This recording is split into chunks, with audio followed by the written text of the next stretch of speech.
तो बहनी दीदी भैया हाथ जोड़ के प्रणाम बा। हमारा मंजू लोकगीत 123 है हमरे चैनल का नाम बा। तो एक बार पूरा वीडियो जरूर देखिए। सोहर गीत लेके आए बाटी तोरे लोगन के बीचे। और गीत अच्छा लगी चैनल का लाइक शेयर सब्सक्राइब करे, कमेंट में बताइए गीत कैसन बा। तोरे मनोरंजन ताई लेके आ है तो ज़्यादा से ज़्यादा देखिए और शेयर करिए। थोड़ा समय रहती में निकाल ली है ना, दिन के लागे काम काज के आगे खेती बाड़ी का काम चलत बा। तो आवे सुने। हाथ जोड़ के दीदी बहनी सबका प्रणाम बा। हमारे चैनल का नाम नीलम लोकगीत 123 बा। तो एक बार जरूर सर्च करिए और आवे सुने सोहर गीत। अगने में ठाड़ी भैना नदिया ता भौजी से आरज करे, भौजी से आरज करे हो नन भौजी तो अरे भाई है नंद लाल का गना हमारे भाई हो, भौजी तो अरे भाई है नंद लाल का गना हमारे भाई हो।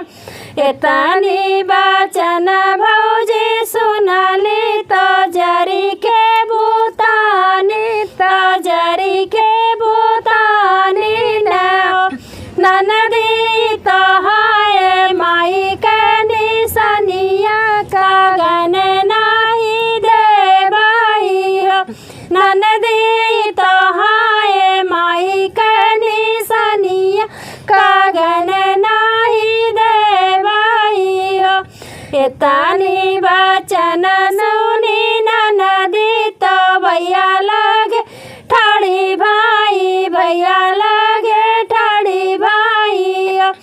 भैया तो हरे जे जनम लाल नवा तो गरुहर ले भाई हो, भैया तो हरे जे जनम लाल नवा तो गरुहर ले भाई हो। सुना मोरी बहिनी से बहिनी सुना दूला रही तीन, सुना दूला रही तीन हो। बहिनी भरी मुख दियो आशीषवा जनन कुछ मगबू हई हम दे भाई हो। बहिनी भर मुख दियो आशीषवा जवन कुछ मंगबू तू हई हम दे भाई हो।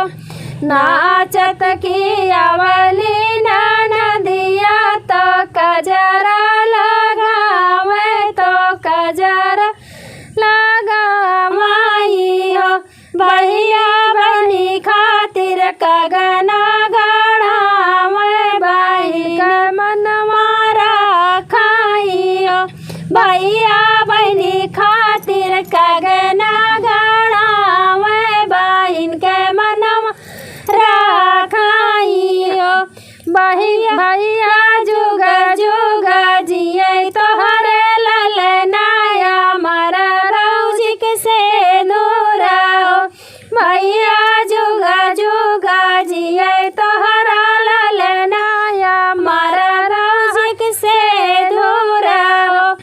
अगन में ठाड़ी भैना नदिया तो भौजी से आरज करे, भौजी से आरज करे हो। भौजी तो हरे भाई है नंद लाल का गन हमारे भाई हो। भौजी तो हरे भाई है नंद लाल का गन हमारे भाई हो। धन्यवाद दीदी, धन्यवाद। तोरे लोगन का पूरा गाना देखा देख।